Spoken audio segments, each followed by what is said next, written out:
अंशुमान मिश्रा और आप देख रहे हैं दलीली न्यूज। भारतीय जनता पार्टी के वरिष्ठतम नेता और पितामह कहे जाने वाले लालकृष्ण आडवाणी को 96 साल की उम्र में भारत सरकार ने भारत रत्न देने का ऐलान किया है। इस मौके पर प्रधानमंत्री नरेंद्र मोदी ने सोशल मीडिया पर लिखते हुए ये जानकारी साझा की है। पूर्व प्रधानमंत्री अटल बिहारी वाजपेयी और वरिष्ठ नेता नानाजी देशमुख के साथ लालकृष्ण आडवाणी तीसरे ऐसे संस्थापक सदस्य होंगे जिन्हें भारत रत्न मिला है।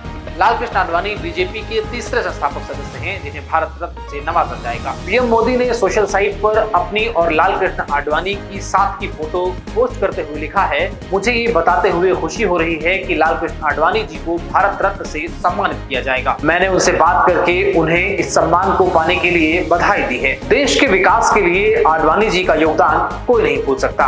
पीएम मोदी ने लिखा कि आडवाणी ने जमीनी स्तर से काम शुरू करके देश के उप प्रधानमंत्री तक का सफर तय किया है। उन्होंने राष्ट्रीय एकता और सांस्कृतिक पुनरुत्थान के लिए कई सारे काम किए हैं जो अपने आप में एक अभूतपूर्व प्रयास है। उन्हें भारत रत्न से सम्मानित किया जाना मेरे लिए भावुक क्षण है। वहीं भारत रत्न पाने की घोषणा के बाद लालकृष्ण आडवाणी ने एक न्यूज एजेंसी से बात करते हुए कहा है, ये सम्मान केवल एक व्यक्ति का नहीं बल्कि उन सिद्धांतों का है जो उन्होंने जीवन पर्यंत जिए हैं। आडवाणी ने कहा कि जब से उन्होंने सार्वजनिक जीवन में आकर आरएसएस की सदस्यता ली तब से उन्होंने देश के लिए सतत प्रयास किए हैं। वहीं आडवाणी ने भारत रत्न दिए जाने की घोषणा को लेकर राष्ट्रपति द्रौपदी मुर्मू और प्रधानमंत्री नरेंद्र मोदी का आभार प्रकट किया है। हालांकि 2015 में लालकृष्ण आडवाणी को पद्म विभूषण से सम्मानित किया जा चुका है। 8 नवंबर 1927 को जन्मे आडवाणी भारत के 7वें उप प्रधानमंत्री थे। इसके साथ ही वो भारतीय जनता पार्टी के संस्थापक सदस्य थे। राष्ट्रीय स्तर के नेता कहे जाने वाले आडवाणी सुर्खियों में तब आए जब उन्होंने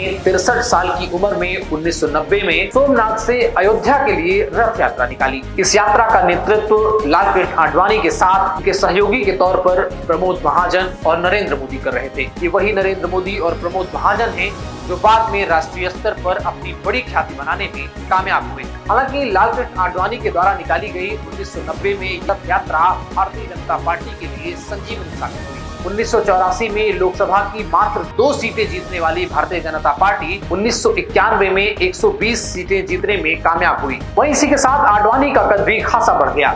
इसके बाद से लालकृष्ण आडवाणी देश में हिंदुओं के एक प्रखर नेता और वक्ता के तौर पर जाने गए। लेकिन इस यात्रा का एक दूसरा पहलू भी रहा जब 1990 में लालकृष्ण आडवाणी को बिहार के समस्तीपुर में लालू प्रसाद यादव की नेतृत्व वाली सरकार ने गिरफ्तार कर दिया। ये यात्रा वहीं पर रोकनी पड़ी। वहीं लालकृष्ण आडवाणी को भारत रत्न दिए जाने को लेकर उनकी बेटी प्रतिभा आडवाणी ने खुशी जाहिर की है।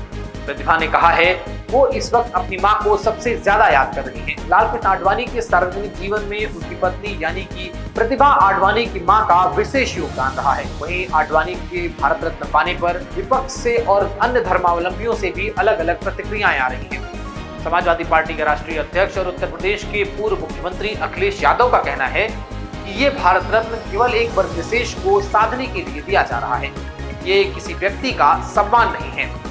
वहीं जमीयत उलेमाए हिंद का कहना है कि सरकार बाबरी मस्जिद गिराने वालों को भारत रत्न दे रही है। ये कहां तक सही है? कैमरामैन सुमित के साथ अंशुमान, दलीली न्यूज, लखनऊ।